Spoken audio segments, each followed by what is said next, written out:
In the deepest depths of Stirling University lies a man who ponders important questions. Not questions like, what's the meaning of life, or why are we here? But questions that center over one concept. How do I scare my audience?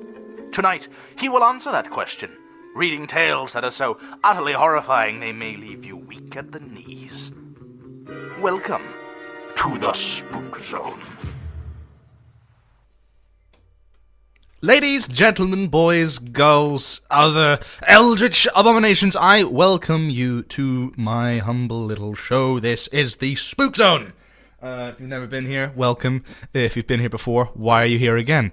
And just in case you are an eldritch abominations, just don't. Just stop it. Thank you, that is all. So, what have we got on the agenda tonight? Not much from what we've been doing for the past few weeks, and that is reading a story from H.P. Lovecraft, and I shall show you how big the book is. Oh, it's big! It is a book from it is a book called, I should say, the Necronomicon, the commemorative edition. In fact, the best weird tales of H.P. Lovecraft. Buy it if you like spook. That's all I'm going to say about that. So, yeah, from that we've got quite a special story, in fact. Because it is the first, according to Wikipedia at least, of the stories in the Cthulhu mythos. Now, if you don't know what the Cthulhu mythos is, I shall fill you in. Basically, Lovecraft decided to create a universe where the most powerful entities in the universe are unimaginably strange cosmic beings that are just unfathomable and undescribable and all this sort of stuff, and they play upon the fear of the unknown and the sort of ungraspable, which is quite an intense one that we all have. We don't like not knowing things. That's why we're afraid of the dark. We don't know if we're being stalked by some sort of spooky axe murderer if we're in a dark room. But in this instance, the first story we're going to be reading from this said mythos is a little story called The Nameless City, where a man goes to a place in Egypt, presumably. I think I read I saw the Nile in the bunch of words here, so I assume it is in Egypt. And he goes to look around this said city, and he finds a little bit more than he bargained for.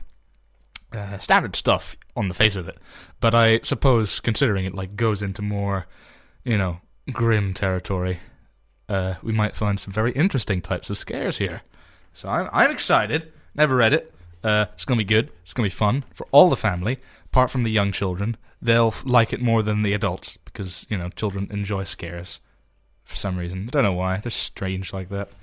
Okay, let's have a look at this. This is The Nameless City.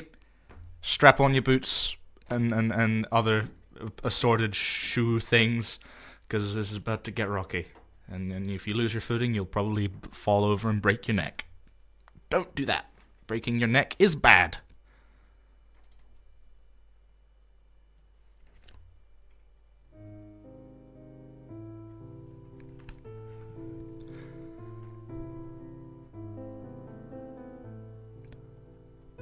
When I drew nigh the nameless city, I knew it was accursed. I was travelling in a parched and terrible valley under the moon, and afar I saw it protruding uncannily above the sands, as parts of a corpse may protrude from an ill-made grave. Fear spoke from age-worn stones of this hoary survivor of the deluge, this great-grandmother of the eldest pyramid. And the viewless aura repelled me, and bade me retreat from antique and sinister secrets that no man should see, and no man else had ever dared to see. Remote in the desert of Arabe, I should say, lies the nameless city, crumbling and inarticulate, its low walls nearly hidden by sands of uncounted ages. Must have been thus before the first stones of Memphis were laid, and while the bricks of Babylon were yet unbaked. There is no legend so old as to give it a name, or to recall that it was ever alive, but it is told in whispers around campfires and muttered about by grandmothers in the tents of sheiks, so that all the tribes shun it, without wholly knowing why. It was of this place that Abdul Azared, the mad poet, dreamed on the night before he sang his unexplainable couplet. That is not dread which can eternal lie, and with strange aeons even death may die. I should have known that the Arabs had good reason to shunning the shameless city. The city told of in strange tales, but seen by no living men. Yet I defied them, and went into the untrodden waste with my camel. I alone have seen it, and that is why no other face bears such hideous lines of fear as mine, why no other man shivers so horribly when the night wind rattles the windows. When I came upon it in the ghastly stillness of unending sleep, it looked at me, chilly from the rays of a cold moon, amidst the desert's heat. And as I returned its look, I forgot my triumph at finding it, and stopped still with my camel to wait for the dawn.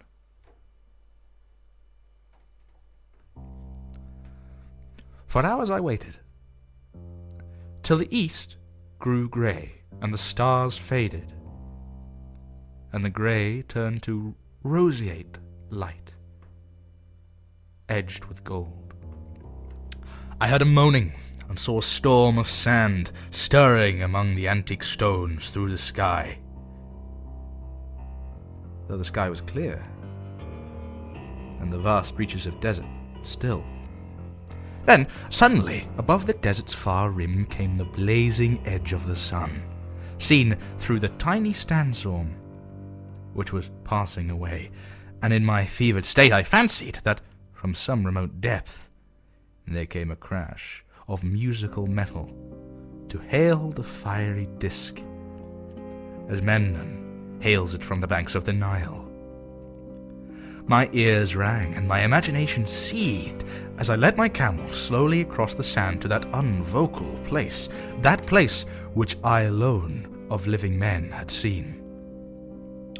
In and out amongst the shapeless foundations of houses and places I wandered, finding never a carving or inscription to tell of these men, if men they were, who built this city, and dwelt therein so long ago. The antiquity of the spot was unwholesome, and I longed to encounter some sign or device to prove that the city was indeed fashioned by mankind. There were certain portions and dimensions in the ruins which I did not like. I had with me many tools, and dug much within the walls of the obliterated edifices, but progress was slow, and nothing significant was reached. When night and the moon returned, I felt a chill wind, which brought a new fear, so that I did not dare remain in the city. And as I went outside the antique walls to sleep, a small, sighing sandstorm gathered behind me, blowing over the grey stones, though the moon was bright, and most of the desert still. I awakened just at dawn from a pageant of terrible dreams, my ears ringing as though from some metallic peal. I saw the sun peering redly through the last gusts of little sandstorm that hovered over the nameless city, and marked the quietness of the rest of the landscape.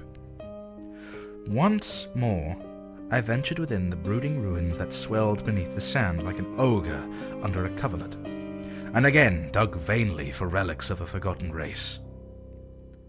At noon I rested, and in the afternoon I spent much time tracing the walls and bygone streets, and the outlines of nearly vanished buildings.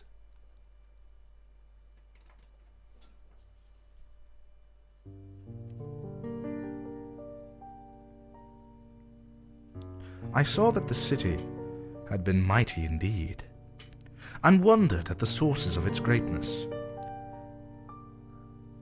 To myself, I pictured all the splendors of an age so distant that Chaldea could not recall it, and thought of Sarnath, the doomed, that stood in the land of Nar when mankind was young, and of Ib, that was carven of grey stone before mankind existed. All at once, I came upon a place where the bedrock rose stark through the sand and formed a low cliff, and here I saw with joy what seemed to promise further traces of the antediluvian. That's a fun word. I'm going to read that again. Antediluvian. Yes. Antediluvian people. Hewn rudely on the face of the cliff were unmistakable facades of several small, squat rock houses or temples, whose interiors might preserve many secrets of ages too remote for calculation. Those sandstorms had long since effaced away any carvings which have been outside. Very low and sand-choked were all the dark apertures near me, but I cleared one with my spade and crawled through it, carrying a torch to reveal whatever mysteries it might hold. When I was inside, I saw the cavern was indeed a temple, and beheld plain signs of the race that had lived and worshipped before the desert was a desert. Primitive altars, pillars, and niches, all curiously low, were not absent. And though I saw no sculptures or frescoes, there were many singular stones clearly shaped into symbols by artificial means. The lowness of the chiseled chamber was very strange, for I could hardly kneel upright, but the area was so great that my torch showed only part of it at the time. I shuddered oddly in some of the far corners, for certain altars and stones suggested forgotten rites of terrible, revolting, inexplicable nature, and made me wonder what manner of men could have made and frequent such a temple.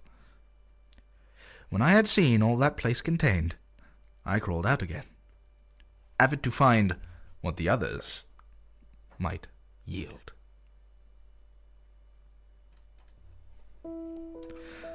Night had now approached, yet the tangible things I had seen made curiosity stronger than fear, so that I did not flee from the long, moon-cast shadows that daunted me when I first saw the nameless city.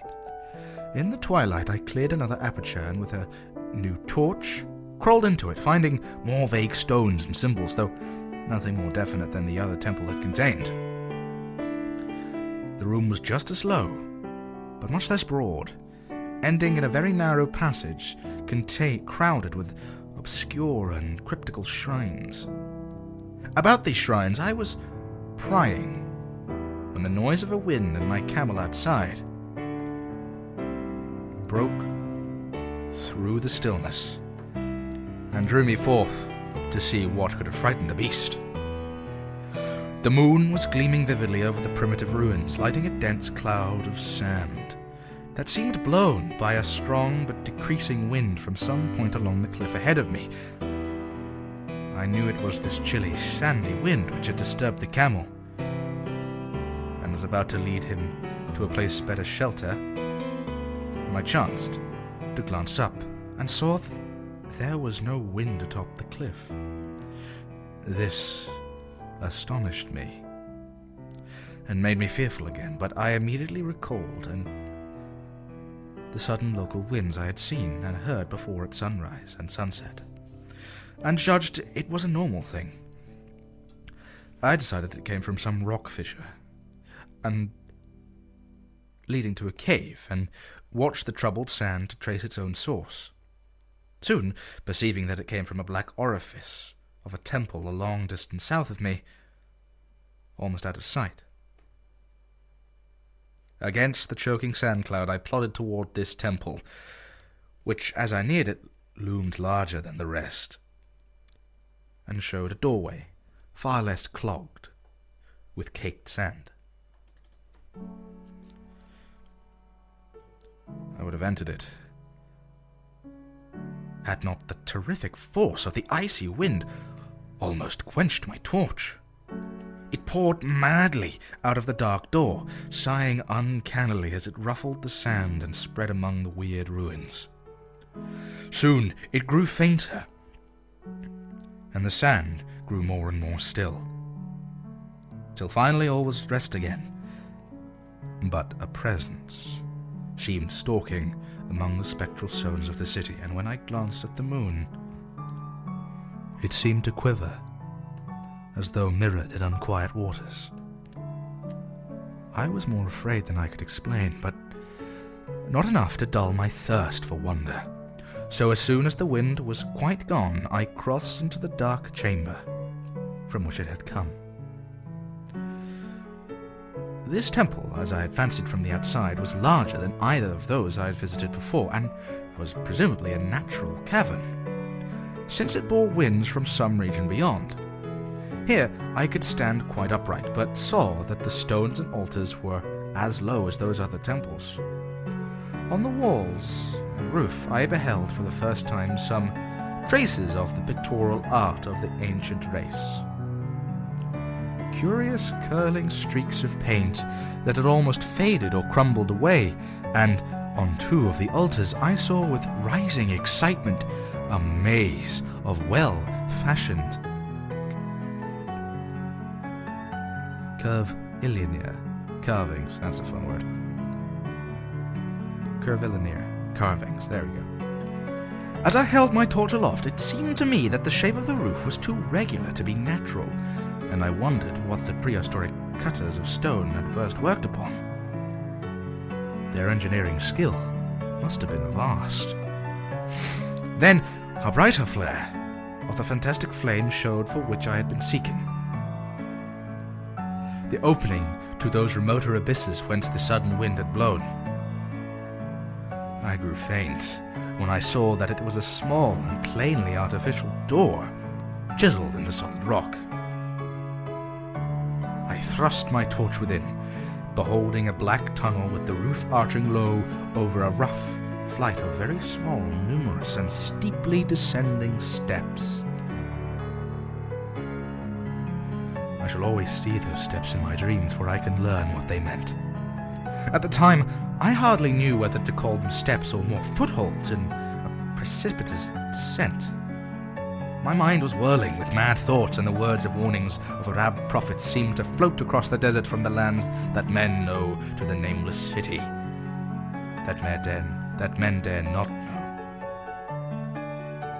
Yet I hesitated only for a moment, but before advancing through the portal and commencing to climb cautiously down the steep passage, feet first, as though on a ladder. It is only in the terrible phantasms of drugs or delirium that any other man can have such a descent as mine. The narrow passage led infinitely down like some hideous haunted well, and the torch I held above my head could not light the unknown depths towards which I was crawling. I lost track of the hours and forgot to consult my watch, though I was frightened when I thought of the distance I must be traversing. There were changes of direction and of steepness, and once I came to a long, low-level passage where I had to wriggle my feet first along the rocky floor, holding the torch at an arm's length beyond my head.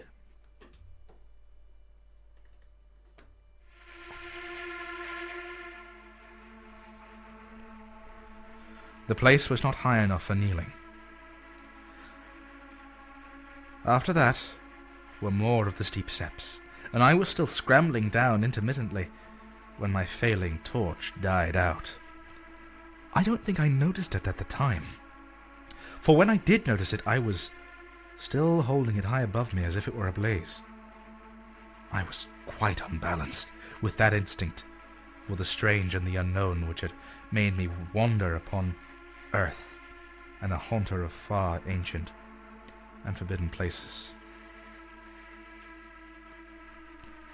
In the darkness, there flashed before my mind fragments of my cherished treasury of demonic lore. Sentences from Al-Zarad, the mad Arab, paragraphs from the apocryphal nightmares of Damascus, the infamous lines from the delirious Image du Monde of Gotha de Metz. I repeated queer extracts and muttered of Afrasiab and the demons that floated with him down the Oxus. later chanting over and over again a phrase from one of the Lord Denounce's chants. The unreverberate blackness of the abyss. Once, when the descent grew amazingly steep, I recited something in a sing-song from Thomas More, until I feared to recite more. A reservoir of darkness, black as witches' cauldrons are, when filled, with moon drugs in the eclipse distilled, leaning to look if foot might pass, down through that chasm I saw beneath. As far a vision could explore, the jetty sides as smooth as glass, looking as if just vanished o'er, with that dark pitch, the seat of death, throws out upon its slimy shore. Time had quite ceased to exist when my feet again felt a level floor, and I found myself in a place slightly higher than the rooms in the two smaller temples, now so incalculably far above my head. I could not quite stand, but could kneel upright, and in the dark I shuffled and crept hither and thither at random. I knew that I was in a narrow passage whose walls were lined with the cases of wood having glass fronts. As in that plazoic and abysmal place I felt such things as polished wood and glass, I shuddered at the possible implications.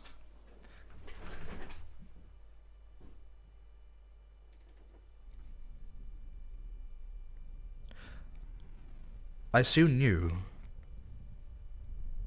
that I was in a narrow passage. Oh god, wrong bit. Blah.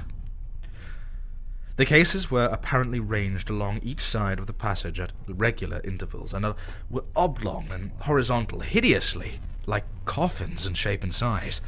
When I tried to move 2 or 3 for further examination, I found they were firmly fastened. I saw that the passage was a long one, so floundered ahead rapidly in a creeping run that would have seemed horrible had any eye watched me in the blackness, crossing from side to side, occasionally to feel my surroundings and be sure the walls and rows of cases still stretched on. Man is so used to thinking visually that I almost forgot the darkness, and pictured the endless corridor of wood and glass in its low, studded monotony, as though I saw it. And then, in a moment of indescribable emotion, I did see it. Just when my fancy emerged into real sight, I cannot tell, but there came a gradual glow ahead, and all at once I knew that I saw the dim outlines of the gradual corridor and the cases revealed by some unknown subterranean phosphorescence. For a little while, all was exactly as I imagined it, since the glow was very faint. But as I mechanically kept stumbling ahead into the stronger light, I realized my fancy had been but feeble. This hall was no relic of crudity like the temples in the city above, but a monument of the most magnificent and exotic art. Rich, vivid, and daringly fantastic designs and pictures formed a continuous scheme of mural painting whose lines and colors were beyond description.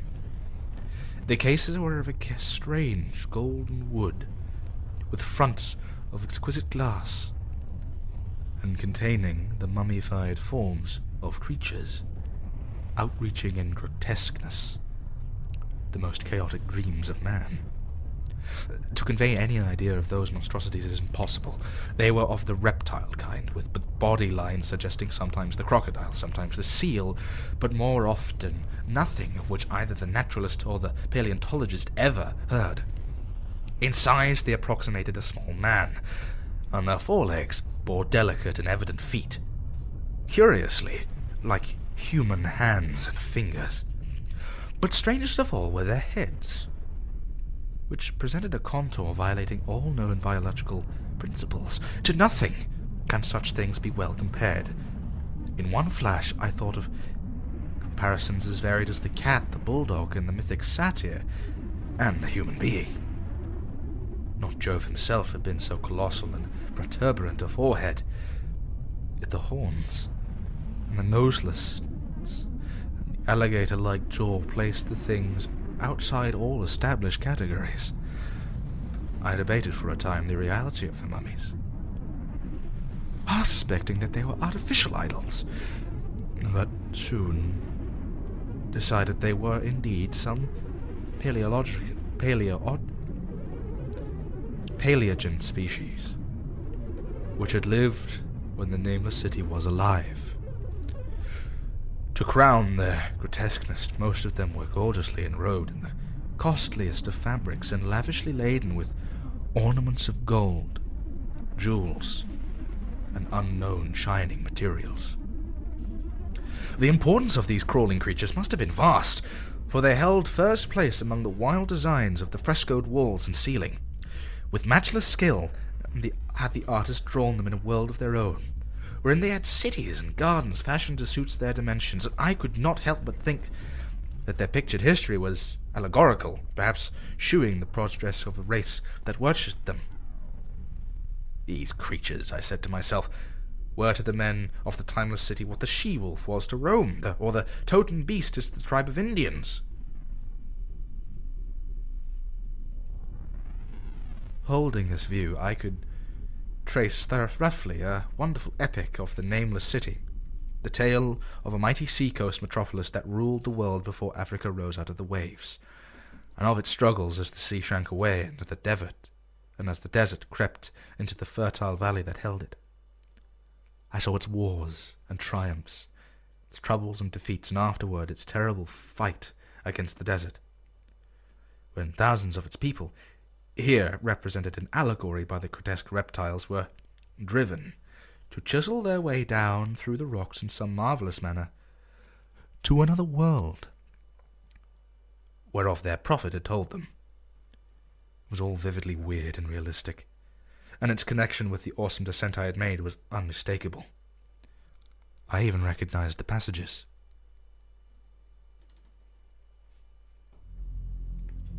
As I crept along the corridor toward the brighter light, I saw later stages of the painted epic. The leave-taking of the race that had dwelt in the nameless city and the valley around for 10 million years. The race whose soul shrank from quitting scenes that their bodies had known so long, but they had settled as nomads in the earth's youth, hewing in the virgin rock those primal shrines at which they'd never ceased to worship. Now that the light was better, I studied the pictures more closely, and remembering that the strange reptiles must represent the unknown men, pondered about the customs of the nameless city. Many things were peculiar and inexplicable. The civilization, which included a written alphabet, had seemingly risen to a higher order than those immeasurably later civilizations of Egypt and Chaldea. Yet there were curious omissions. I could, for example, find no pictures to represent deaths or funeral customs, save such as were related to wars, violence, and plagues. I wondered at the reticence shown concerning natural death. It was as though an ideal of immortality had been fostered as a cheering illusion. Still nearer the end of the passage were painted scenes of the utmost picturesqueness and extravagance, contrasted views of the nameless city and its desertion and growing ruin, and of the strange new realm of paradise to which the race had hewed its way through the stone.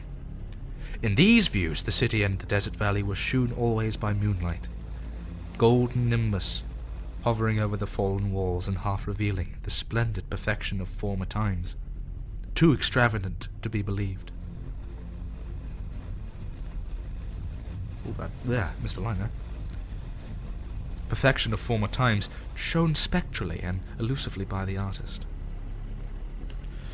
The paradisal scenes were almost too extravagant to be believed, portraying a hidden world of eternal day, filled with glorious cries and cities of ethereal hills and valleys. At the very least, I thought I saw signs of an artistic anticlimax. The paintings were less skillful, and much more bizarre than even the wildest of the earlier scenes. They seemed to record a slow descendance of the ancient stock, coupled with a growing ferocity towards the outside world, which it was driven by the desert. The forms of the people, always represented by the sacred reptiles, appeared to be gradually wasting away, though their spirit, as shewn hovering above the ruins by moonlight, gained in proportion. Emaciated priests, displayed as reptiles in ornate robes, cursed the upper air and all who breathed it, and one terrible final scene shewed a primitive-looking man, or perhaps a pioneer of ancient Iram, the city of pillars, torn to pieces by members of the earlier race. I remember how the Arabs fear the nameless city, and was glad that beyond this place the grey walls and ceiling were bare. As I viewed the pageant of mural history, I had approached very closely the end of the low-ceilinged hall, and was aware of a gate, through which came all the illuminating phosphorescence. Creeping up to it, I cried aloud in transcendent amazement upon what lay beyond. For instead of other and brighter chambers, there was only an illimitable void of uniform radiance, such as one might fancy when gazing down from the peak of Mount Everest upon the sea of sunlit mist. Behind me was a passage so cramped that I could not stand right upright in it. Before me was an infinity of subterranean effulgence. Reaching down from the passage into the abyss was the head of a steep flight of steps, small, numerous steps like those of the black passages I had traversed, but after a few feet the glowing vapours concealed everything. Swung back open against the left-hand wall of the passage was a massive door of brass, incredibly thick and decorated with fantastic bas-reliefs, which could, if closed shut, the whole inner world of light away from the vaults and passages of rock.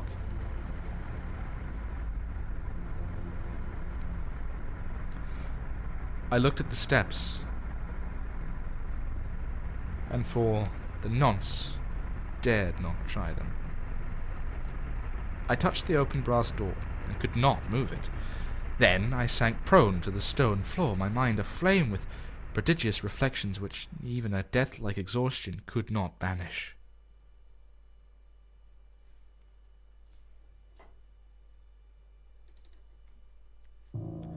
As I lay still with closed eyes, free to ponder, many things I had lightly noted in the frescoes came back to me with new and terrible significance. Scenes representing the nameless city in its heyday, the vegetation of the valley around it, and the distant lands with which its merchants traded. The allegory of the crawling creatures puzzled me by its universal prominence, and I wondered that it would be so closely followed in pictured history of such importance. In the frescoes, the nameless city had been shewn in proportions fitted to the reptiles. I wondered what its real proportions and magnificence had been, and reflected a moment on certain oddities I had noticed in the ruins. I thought curiously of the lowness of the primal temples and the underground corridor, which were doublets, hewn thus out of deference to the reptile deities there honoured, though it perforce reduced the worshippers to crawling. Perhaps the very rites here involved a crawling in imitation of the creatures. No religious theory, however, could easily explain why the level passages in that awesome descent should be as low as the temples, or lower, since one could not even kneel in it. As I thought of the crawling creatures whose hideous mummified forms were so close to me, I felt a new throb of fear. Mental associations are curious, and I shrank from the idea that except for the poor primitive man torn to pieces in the last painting, mine was the only human form amidst the many relics and symbols of primordial life. But as always in my strange and roving existence, wonder soon drove out fear.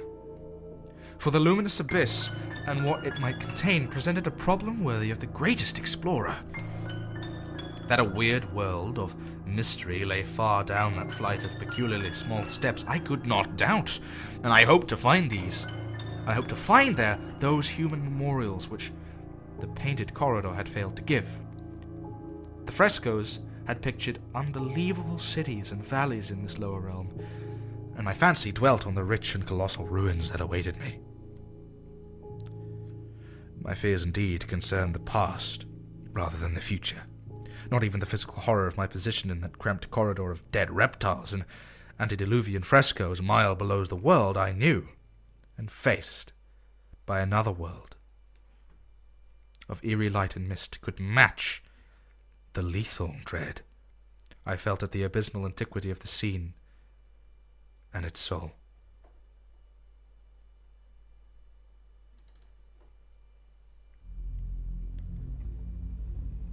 An ancientness so vast that measurement is feeble seemed to leer down from the primal stones and rock-hewn temples of the nameless city, while the very latest of astounding maps in the frescoes showed oceans and continents that man has forgotten, with only here and some vaguely familiar outline of what could have happened in the geological ages since the painting ceased and the death-hating race resentfully succumbed to decay. No man might say. Life had once teemed in these caverns and in the luminous realm beyond, and now I was alone with vivid relics, and I trembled to think of the countless ages through which these relics had kept a silent, deserted vigil. And suddenly there came another burst of that acute fear which had intermittently seized me ever since I first saw the terrible valley and the nameless city under a cold moon. And despite my exhaustion, I found myself starting frantically into a sitting posture and gazing back along the black corridor towards the tunnels that rose to the outer world. My sensations were like those which had made me shun the nameless city at night, and were as inexplicable as they were poignant. In another moment, however, I received a still greater shock in the form of a definite sound, the first which had broken the utter silence of these tomb-like depths. It was a deep, low moaning, as of a distant throng of condemned spirits, and it came from the direction in which I was staring. Its volume rapidly grew, till it soon reverberated frightfully through the low passage, and at the same time I became conscious of an increasing draught of cold air, likewise flowing from tunnels in the city above. The touch of this air seemed to restore my balance, for I instantly recalled the sudden guts which had risen around the mouth of the abyss each sunset and sunrise, one of which had indeed revealed the hidden tunnels to me. I looked at my watch and saw that sunrise was near, so I braced myself to resist the gale that was sweeping down its cavern home as it swept forth at evening. My fear again waned low, since a natural phenomenon tends to dispel broodings over the unknown. More and more rapidly poured the shrieking, moaning night wind into the gulf of inner earth. I dropped prone again and clutched vainly at the floor for fear of being swept bodily through the open gate to the phosphorescent abyss. Such fury I had not expected, and as I grew aware of an actual slipping of my form towards the abyss, I was beset by 1,000 new terrors of apprehension and imagination. The malignancy of the blast awakened incredible fancies. Once more I compared myself shudderingly to the only human image in that frightful corridor, the man who was torn to pieces by the nameless race. For in the fiendish clawing of the swirling currents there seemed to abide a vindictive rage, all the stronger because it was largely impotent. I think I screamed frantically near the last. I was almost mad. But if I did so, my cries were lost in the hell-born babble of the howling wind wraiths. I tried to crawl against the murderous invisible torrent, but I could not even hold my own as I was pushed slowly and inexorably towards the unknown world. Finally, reason must have wholly snapped, for I fell to babbling over and over that unexplainable couplet of the mad Arab al-Sared, who dreamed of the nameless city. That is not dead which can eternal lie, and with strange eons even death may die. Only the grim, brooding desert gods know what really took place, what indescribable struggles and scrambles in the dark I endured, or what Abaddon guided me back to life, where I must always remember and shiver in the night wind till oblivion or worse claims me. Monstrous, unnatural, colossal was the thing, too far beyond all the ideas of man to be believed except in the silent, damnable hours of the morning when one cannot sleep. I have said that the fury of the rashing blast was infernal, cacode, maniacal, and that its voices were hideous with the pent-up viciousness of desolate eternities. Presently, these voices, while still chaotic before me, seemed to my beating brain more take an articulate form behind me. And down there in the grave of unnumbered aeoned antiquities, leagues below the dawnlit world of men, I heard the ghastly cursing and snarling of some strange-tongued fiends. Turning, I saw outlined against the luminous aether of the abyss that could not have been seen against the dusk of the corridor a nightmare horde of rushing devils, hate-distorted, grotesquely panoplied, half-transparent devils of no race a man might mistake. The crawling reptiles of the nameless city. And as the wind died away, I was plunged into the ghoul-pooled darkness of the earth's bowels. For far behind the last of the creatures was a great brazen door, clanged shut, with a deafening peal of metallic music, whose reverberation swelled out to the distant world, to hail the rising sun, as Memnon hails it from the banks of the Nile. Ooh! Poor bastard. He did not know what was going to hit him. I think that's good. I like that, but I gotta admit, the stupidity of that guy was kind of like unexplainable. Like, okay, my torch is out, but I'm still gonna go through this horribly dark corridor and see what happens. Like, dude, you know, you can leave. You can go after that. No, but no, and he's like, oh no, these fish people, they can't be real. They're still not around. They didn't do all this. That's just paintings of these things, man. Don't worry about it. They're still there. I'm curious as to what's below the nameless city. That was neat. Actually, I'm gonna check. I'm gonna read up on the nameless city because that was a neat old story. Could have done less of the whole like, oh, explain that Lovecraft really does with his stories. But hey, it could be worse, my dude.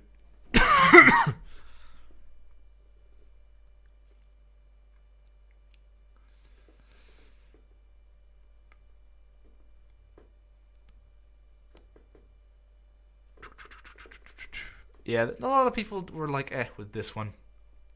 Lynn Carter described the name of the city as a trivial exercise in Poes Gothica, calling it an overwritten and overdramatic. Ooh, poor Lovecraft. There's a lot of with that. Oh, and I just remembered, like, if you remember from last week, I read a story about the Hound and these two guys who were like grave robbing and looking at demonic stuff. Yeah, Abdul. I keep mispronouncing this guy's name. Alazred. Okay, I'm gonna call him Alazred now. Yeah, that's not the good stuff for the poor boy. But anyway, I think now I've realized that reading the book out of order might mean some bad things. So next week we are definitely going to be reading the first few parts of Herbert West Reanimator. And to clarify, when I say first few parts, I literally mean the first few parts because this is a multi-stage book. It's like a little mini book.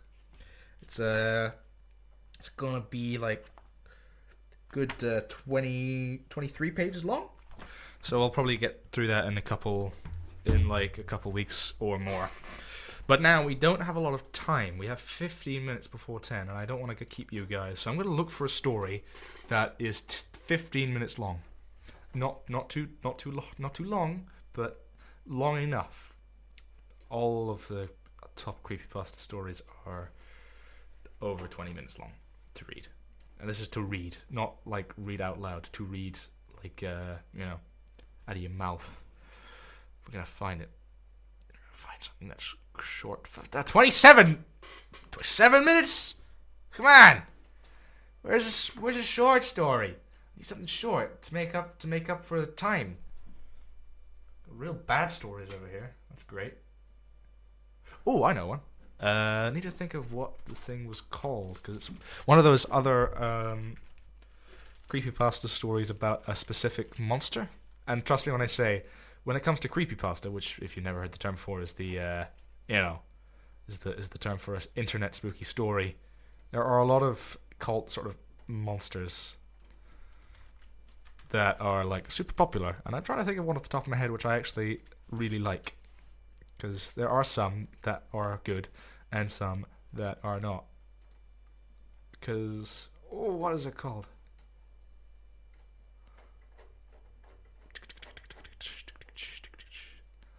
Oh, part of me really wants to read Funny Mouth, but that's a big one.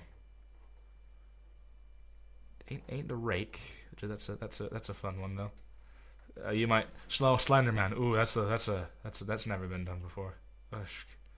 Yeah, Slenderman's is a very, very popular one, as you might know. It's been all over the place. You want to watch something good based on the Slenderman? Go on YouTube and type in Tribe 12. Very spooky stuff. It's like a found footage sort of faux documentary about a guy who's dealing with a certain monster of that caliber. It's pretty good.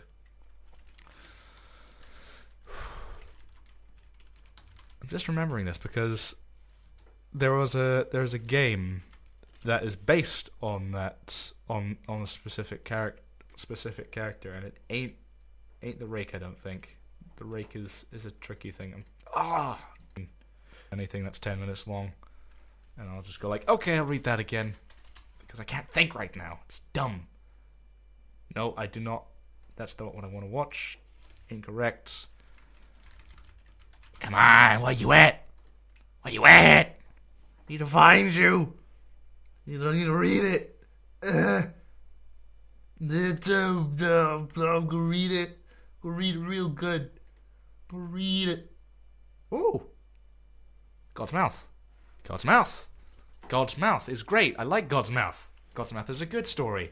And it is 12 minutes long. And I have 12 minutes long to do this. Yes.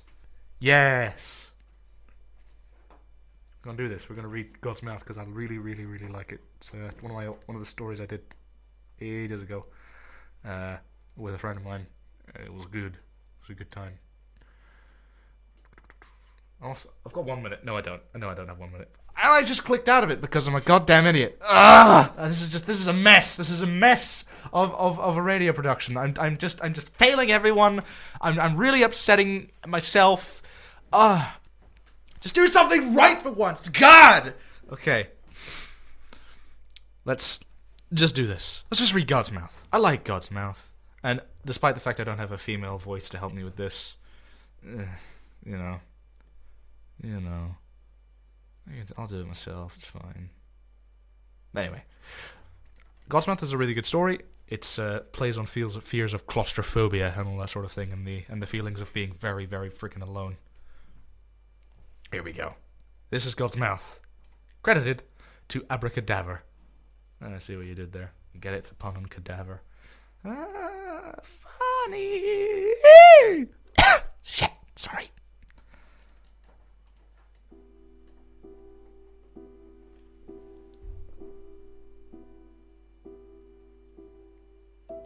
I huffed and puffed under my breath as I stared into God's Mouth. I felt like the big bad wolf, ready to interrupt the three innocent little pigs as they hurriedly fortified their makeshift homes. I grinned at this thought and then turned my head back to look for Margaret. She was a couple feet down the hill from the entrance to the cave, holding a walking stick close to her petite breasts. "Hurry up," I called down to her. I turned back to the cave, still grinning. An old rotted sign outside read, "God's Mouth Cave. Keep out." What a tired cliche. Margaret finally made it to the entrance and stood beside me, almost doubled over and out of breath. I looked down and smiled. "Check it out," I laughed. "God's Mouth. Wonder what Jesus' anus is." I chuckled to myself. Margaret was less amused. "Just give me the damn water bottle," she said, exasperated. The open bottle met her lips, and for a moment I felt peaceful in a way, watching her drink the water. Actually, I take that back. The peaceful comment, I mean, it was more of a feeling that was sort of hard to put my finger on or give a name. I could settle for a nice content. Content seemed to be one of those words that manifests itself when natural human words seem to fail. Again, not a cliche, but felt good to feel a strange sort of mix-up happy for once. I sighed and turned my flashlight on. I pointed into the cave. Black. God's mouth. This seemed like the antithesis of the Holy Spirit. I turned again to Margaret. "You ready?" I asked. She was finally standing up. She nodded. I clapped a friendly hand to her back, and we walked into God's mouth. The inside was not unlike the preview I had glimpsed outside with my flashlight. Dark, dismal, and endlessly black. It seemed to strange endlessly, no matter how much or where I positioned my flashlight. The rocky terrain was damp and imposing. The last natural light slowly disappeared behind Margaret and I as we made our way deeper and deeper. I found it strange how soft and compelling the world around me now appeared, despite the stalactites, stalagmites, and other various rocky formations being so jagged. It seemed that even amongst the pointed teeth of God, I could lay down and rest there forever. It was comfortable. Apparently Margaret didn't agree. She shivered uncomfortably under my arm. I raised my eyebrows. "Do you need your coat?" I asked. I tried to look at her and make non-verbal communication as explicit as possible until I realized we were lost. Inky blackness of the mouth. I bit my lip and waited. She didn't respond. For a couple minutes we walked in silence. She stopped and stood motionless, and I stopped too. "Why the hell are we even here?" she said. She sounded irritated. I shrugged, more to appease myself than her, and shoved my flashlight under my face. Bladed shadows obscured half my face, the other half illuminated in a wretched mask. "Spooky!" I cried, chuckling. She didn't move. I sighed. "I thought you wanted to go," I said. I noticed how my voice echoed in the cave against the cave walls at any volume. I began again, scratching at my chin. "You did say you wanted to go see some nature for our vacation, and you did sound impressed when I told you about my visit to Mammoth Caves a couple years back, so..." My voice trailed off. I could still sense her irritation. "No," she said. I frowned. "No, you wanted to go here. I wanted to go to a beach or something. No, a cave. A cave, Nathan." She sounded more like the big bad wolf now. "I know that you have this weird fetish for spelunking or something, but I don't really want to be dragged into it. Don't get me wrong. I'd love to get on a trip and go into nature and fresh air, but this..." I could hear her arms flail and gesture about in the thick air. This is cave air, not fresh air. This air is practically fermenting. Plus, isn't this illegal? We should just leave."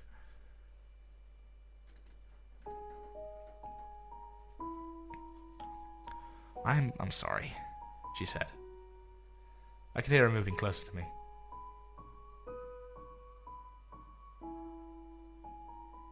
Oops, skipped a bit, sorry. Ugh. We both stood there. The only sound I could be heard was the electricity in the air being stifled and smothered by the damp atmosphere. Finally, I began to walk.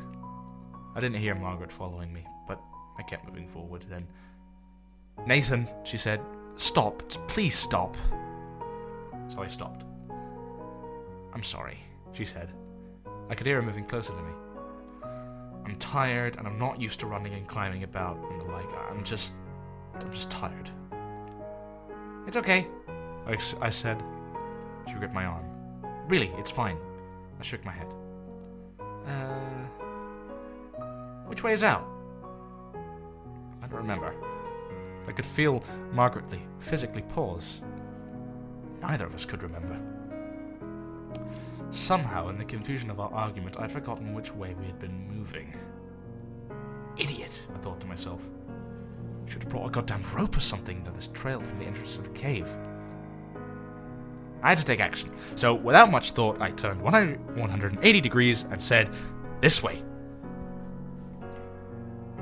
We walked for what seemed to be hours.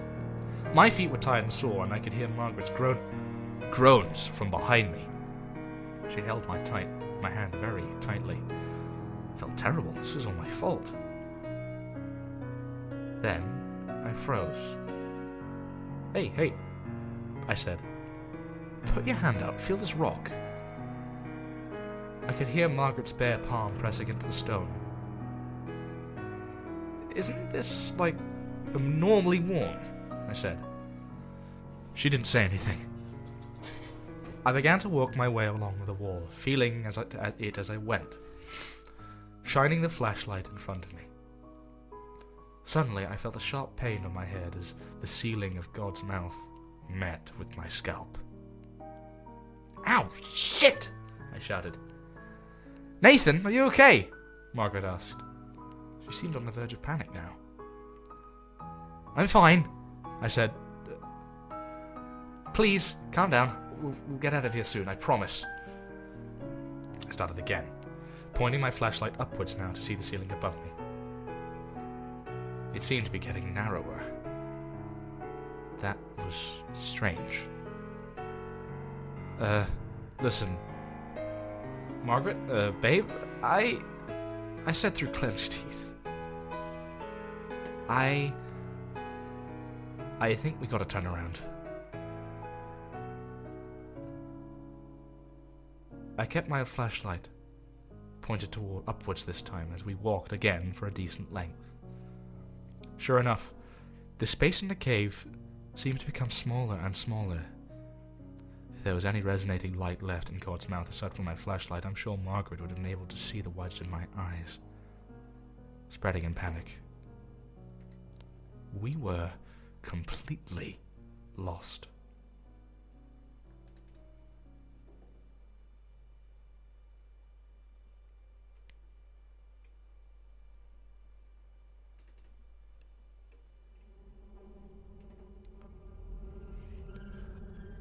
I let go of Margaret's hand and began to feverishly feel my way along the walls. No, Nathan! I heard a shout. I kept going. We had to get out. If we were lost, nobody would be able to find us. I kept feeling along the wall until I abruptly hit a corner. "Fuck!" I said aloud. "Margaret, this seems to be a dead end." I spun around on my heel. "Margaret?" No answer. Shit! I began to repeat my process again, almost running as if I felt the wall past my fingertips. Cool, damp rocks and jagged spears. Suddenly, I found myself at a corner again. Fuck! I shouted. "Margaret!" I was belting her name out now. In the corner of the cave's maw, where I had been thwarted so many times already, I heard a noise. It sounded like muffled static from a television. I pressed my ear against the rock. It seemed to be getting even warmer now. I heard the faint sounds of Margaret on the other side of the rock. She was screaming. No, I said. No! I began running haphazardly into the walls about me. With a dawning realization came a wave of sheer terror. There was no entrance. There was no exit. Only 4 corners. And me.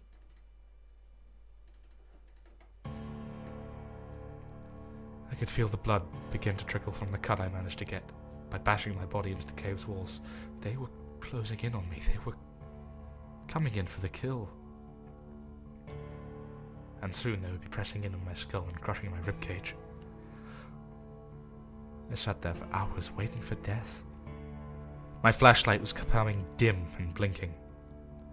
Finally, I felt the soft touch of those walls press against my back. I began to cry as I lay down on the ground. I let my flashlight roll on the small hills of stone, and as I quietly stayed prone, tears dripping down my face, and turned to look at the flashlight. Its last fading beams of light pointed at something not far away from my face.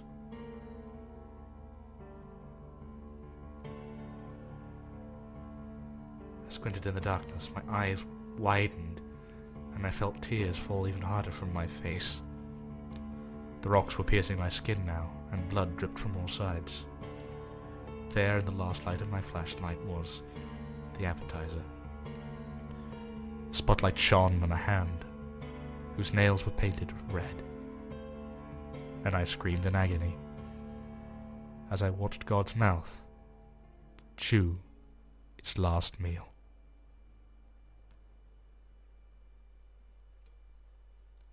Don't go into caves. If it says don't go into the cave, it's probably not saying that because there's treasure. It's probably going to say that because you will die.